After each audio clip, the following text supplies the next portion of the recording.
Mr. Guilbeault, who was an architect of the program, who once, I believe, said he would leave government if there wasn't a carbon tax, has said that he would be able to put it aside. For years, the Trudeau government, though, has told Canadians this is the only way.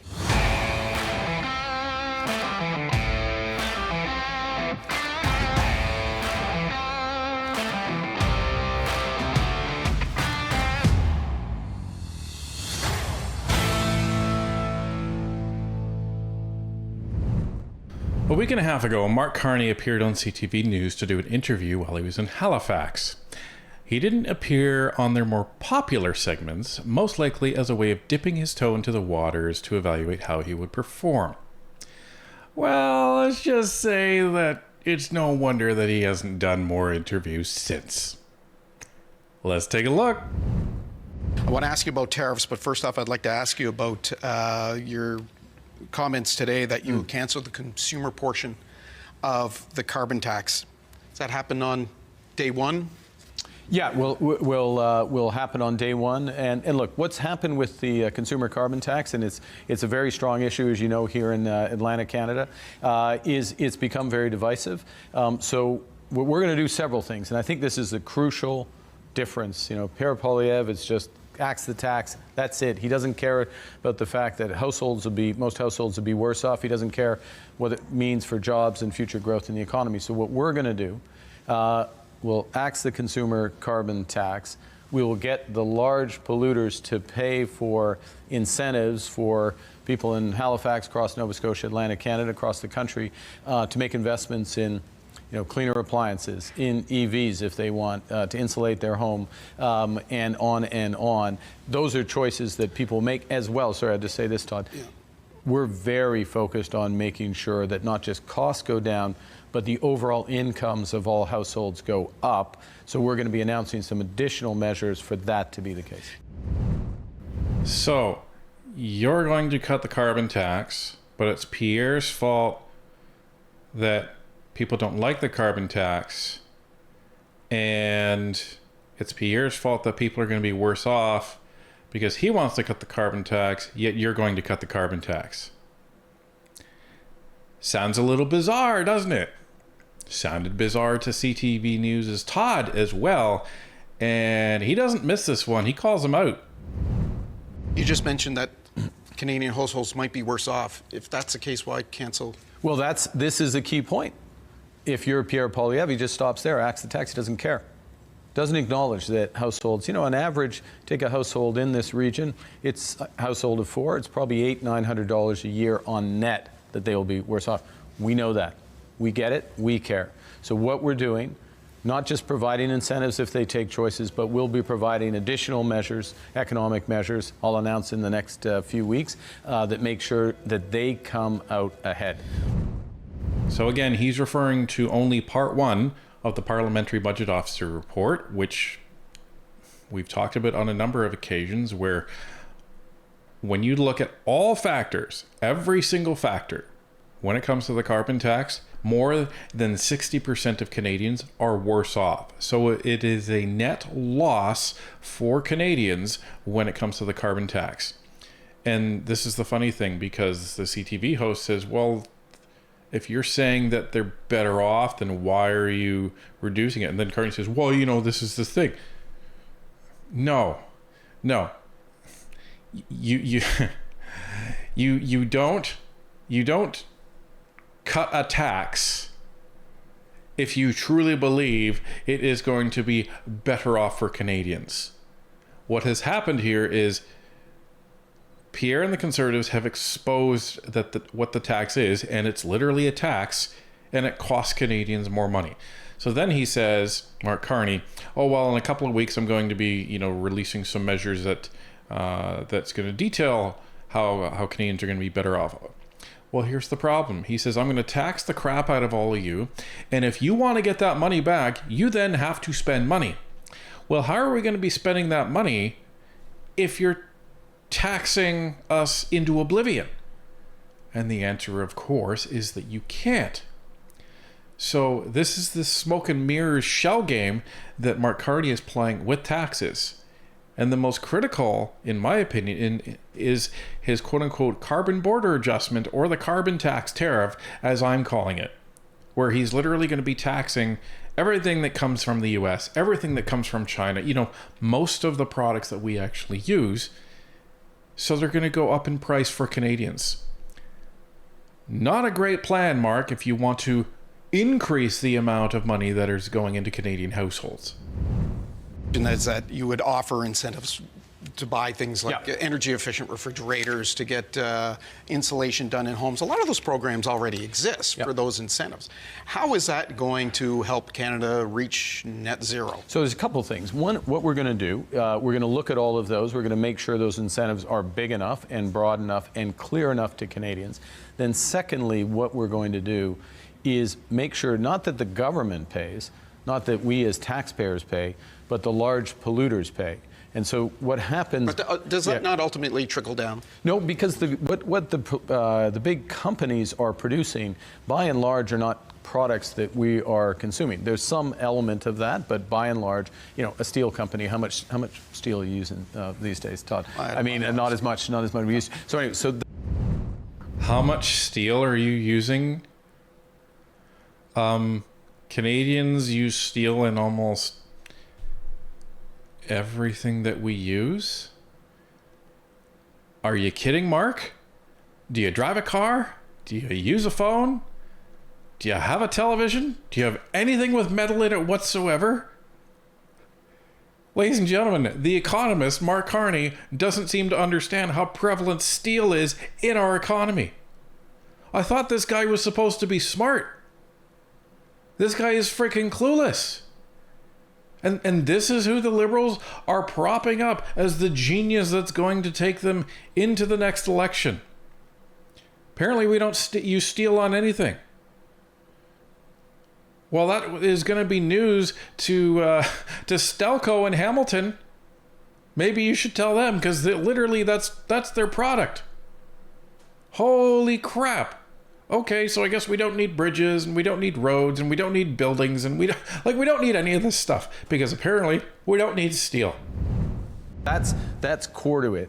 And then what happens is that those companies, they end up having a choice. Are they going to reduce emissions in their, say, factory, in that case of the steel company, or are they going to pay via the government, are they going to pay Canadians to reduce those? It makes the system much more effective. It'll move it forward. We'll reduce emissions by more. We'll get more money in the pockets of hardworking Canadians. Okay, so Mark Carney is saying that these companies, these big polluters, that they're going to have a choice. They can either reduce emissions in their factories, or they can pay the government. Well, here's what's going to happen, Mr. Economist. These companies are going to look at what's called a cost-benefit analysis.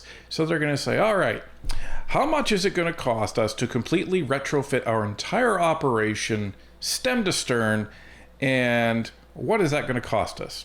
Versus, how much are we going to pay the government, and then we'll just recoup that back in consumer costs anyway. What's going to be easier to do?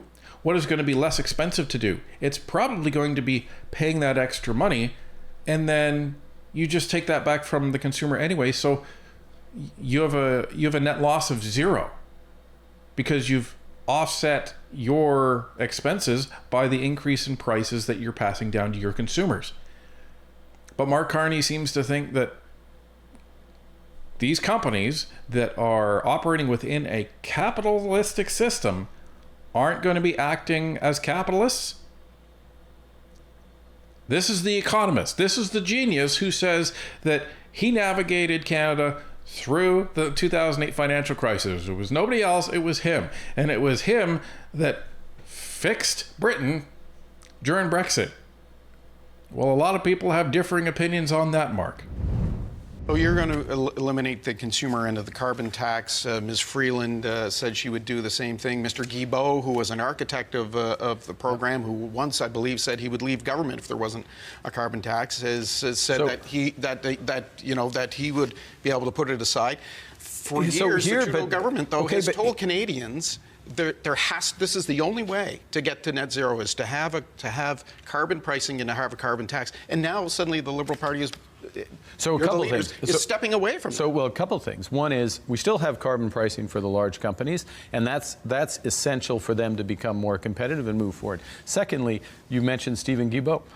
He would have walked away from the government if we didn't have a comprehensive plan. And this is the difference between me, who hasn't been a career politician, doesn't just put out press releases with half-baked ideas, doesn't just go for slogans, but waits until we have a whole plan that addresses the issues. And so why Stephen Guilbeault and others, a lot of environmental groups and others are supporting what I'm doing, what I'm proposing, is because it ensures we reduce emissions by as much, if not more, than we were anyways. It makes sure that Canadian households have more in their pocketbook. It makes us more competitive. And let me make a very, very important point, Todd.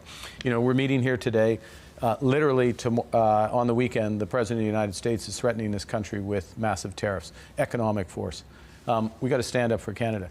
We are going to stand up for Canada. But the other thing we're going to do, and we can do with this plan, if I may, and I'll stop here, is we can leapfrog the Americans. They're turning inwards. They're trying to turn back the clock. This country, this region, we can move forward. We're putting in place the policies to do that. So how I'm just shaking my head, folks, because Mark Carney seriously wants Canadians to believe that we're going to raise taxes, and that will mean you have more money in your pocket. So you're paying $10 in tax today, but I'm going to increase that to $15 in tax tomorrow, and you should thank me for having more money in your pocket. Ladies and gentlemen, that is called doublethink, and that is right out of 1984. You tell somebody two completely opposite things, and their brain short circuits, and they're just like, okay. And the sad thing is, there's going to be a bunch of Canadians that believe them. I'm going to raise taxes, but you're going to have more money in your pocket. And this guy's an economist. And he keeps saying, well, I'm an outsider. Well, interesting. Don't seem like an outsider because you're getting briefings from cabinet ministers that no other candidate is. That doesn't sound like an outsider to me. Sounds like you're an elitist insider and have been for a long, long time. You do that. You called earlier today, you called President Trump a bully. What would you do specifically tomorrow to counter those tariffs? Because they're coming. So first thing, and I'll be absolutely clear, you're in a negotiation, you want to have a united front. We have our negotiators literally down there right now as we're talking. Melanie Joly, the foreign minister, the finance minister is down, our public safety minister, David McGuinty. I'm four square behind them, lockstep. But what specifically do we do? You do a couple of things in a negotiation, particularly with a bully. First up, you stand up to that bully.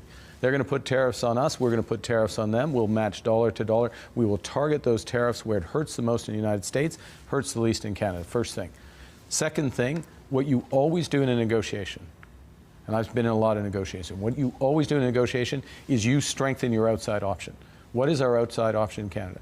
That is to make this economy as strong as possible. Take measures, and that's why I'm in this race, to make our economy as strong as it can be, and not just stronger than it has been, but the strongest economy in the G7. Ask you about. Okay, so you strengthen your outside option. Seems to make sense. I don't disagree with them. The problem, Mark, is that the outside option, we missed the window on that years ago. And it's because of decisions that Trudeau made on your advice. Canceling pipelines that would have allowed us to get our liquid energy to other markets, that would have allowed us to diversify who we sell to. And that way, if the U.S. came knocking and said, well, we're going to put on tariffs, oh, that's fine. We'll sell all of our oil to all of Europe. Buy. What are you gonna do then, U.S.? You're gonna pay now probably double what you're paying for energy to get it from other sources. But we can't do that. So Mark's just saying, oh well, strengthen your. Do you know how long that will take now? The problem is the Conservatives have to clean up this mess because all of you environmental fanatics are complaining about our 1.6% of the world's carbon emissions.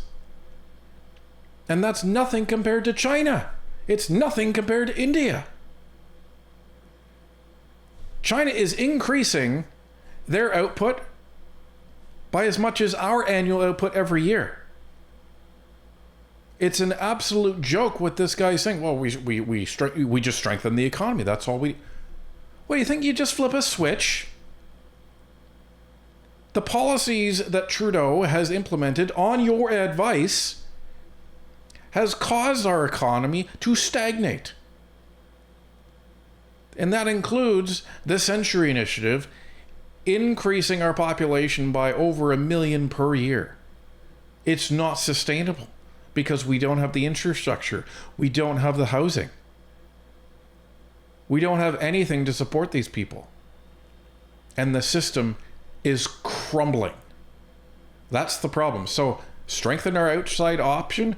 Yeah, that sounds nice, Mark, but the problem is that groundwork should have been laid over 5 years ago, and you had a hand in making sure that the shovels didn't even hit the ground. That in a second. Late yesterday, President Trump said they might exempt Canadian oil and gas. Are you prepared to use oil and gas by taxing or curbing exports as a bit of a hammer in a trade war? Yeah. A couple of things about President Trump. He said a lot. He said we will, April 1st, yeah, February 1st, maybe February 15th, maybe oil and gas in, maybe this, maybe that. Justification for this changes all the time. Someday it's fentanyl, sometimes. So we got to be a little careful on over indexing on what he says at any individual moment, and just be clear. First and foremost, we're going to stand up. Secondly, where I started, which is no, we've got to keep our cards close to ourselves. There's no point turning over the cards in a negotiation in a poker game. But there are certain things that are much more effective in hitting the Americans, protecting our economy. And I think there's a hierarchy of measures that we would take. I'm not going to negotiate in public. I'm going to stand four square. I'll tell you, after March 9th, I hope to be the leader. I hope it's resolved by that before then. But if I'm the leader and we're still having this dispute with the Americans, I'll be leading the negotiation directly with the president. So he messed up there. He messed up. Critical error, Mr. Carney. And you tried to recover quickly, but it was there to see. And what was there to see is he admitted that he was the one negotiating behind the scenes. Unelected official. Not even the leader of the Liberal Party. Not a member of government.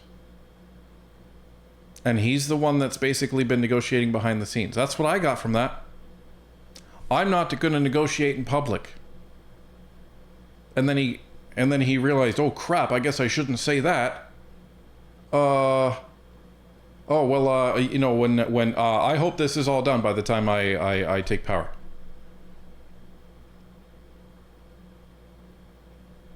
Don't buy it, Mark. And the fact that everyone keeps briefing you, come on. Come on. We know what's happening. You're directing the ministers and they're taking your message down to Trump. Why wouldn't it be you? Just play this out. Why would Trump even listen to anything that Trudeau has to say? Trudeau's done. He's a dead man walking. We all know that. But if the message is, well, this is coming from Mark Carney and he's going to be the next prime minister that's going to be taking power on March 9th, that makes a lot more sense now, doesn't it? So you screwed up big time on that one, Mark. Well, let me ask you about the economy you mentioned. We have a $62 billion deficit. Yeah. If the tariffs go through and a stimulus package is presented to help save, Susan Holt of New Brunswick last night said that her province stands to lose 6,000 jobs. That's with a population roughly the size of Edmonton or Winnipeg or Quebec City. A stimulus package would be tens of billions of dollars, no doubt. $62 billion deficit. How do you keep the economy going? How do you keep it from collapse? Those are big numbers. Can we afford that? I just want to be clear. Let's be clear. It's important to use words properly. I'm Prime Minister.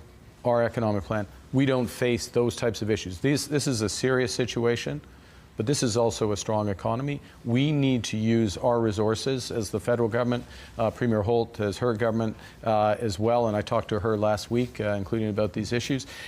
We need to use our resources to maximum impact. And one of the issues, one of the reasons why I'm running for leader is, I'll be frank, and I've said this a few times, I want to reinforce it.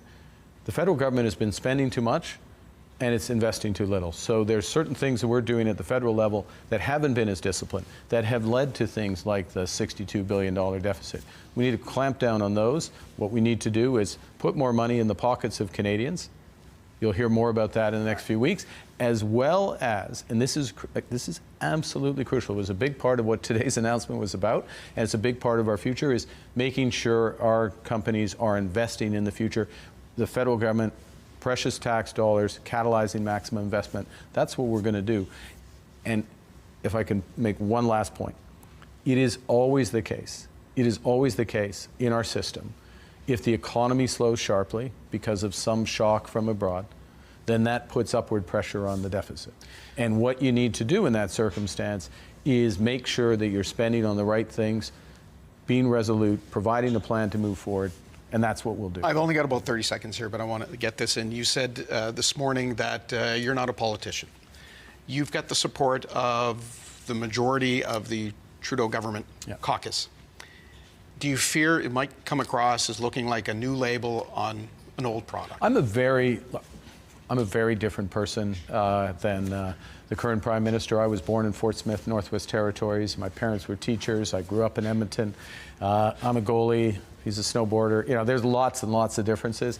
I have lots of experience in the business world, experience around the world. I'm bringing something very different. I'm only in this. You've been closely aligned to this government, though. Look, I've provided some advice to this government. Quite often they haven't taken my advice, and there's a number of things the government has done that I didn't agree with and that I will change. It's also about the moment, though. We are in an economic crisis caused by events south of the border, but on top of cost of living crises, housing crises we feel right here, obviously in Nova Scotia and Halifax particularly. We need to move against those. For better or worse, this is what I know. Love it. Just like Justin Trudeau. All of the good stuff. Any of the good stuff they did, that's my advice. All the bad stuff, well, that's when they didn't take my advice. So I'm always right. Incredible, folks. Just incredible. But, you know, what did we expect, right? It's a more intelligent Justin Trudeau. It's more business savvy Justin Trudeau. And he's even more of a climate fanatic than Justin Trudeau. And he says, oh, well, you know, we're going to make our businesses more competitive. How are you going to make businesses more competitive when you just said you're going to be taxing them more? All that's going to do is say to the businesses, you know what? Get out. Go down south where there's no taxes. That's what these businesses are going to do. You're going to be forcing them to make a decision. You know, it's going to be much cheaper to pack up shop, go down south. Why are we wasting our time here? You do not increase the competitiveness of companies in Canada by taxing them more. You are providing less incentive for companies to actually come into Canada. The way you spur investment into a country is you reduce the taxes on the companies. And a lot of people may say, well, you know, that's giving subsidies. No. This is the world we live in. That's how you bring jobs in. Good paying jobs. That's what happens. So, ladies and gentlemen, this was an absolute train wreck of an interview for Mark Carney. So it's no wonder we haven't seen him since, because this was an unmitigated disaster. He got called out on basically every single point that he made, and he had a word salad answer for it. Well, not good. Not good. So no wonder he's now hiding at private events. But this is all the more reason why Canadians need to come together, and they need to rail against these far left policies that are just going to be putting Canadians further and further into the poorhouse. Remember, this is a guy who says, I'm going to raise taxes, but you're going to get more money. Come on, Mark. We're not that dumb.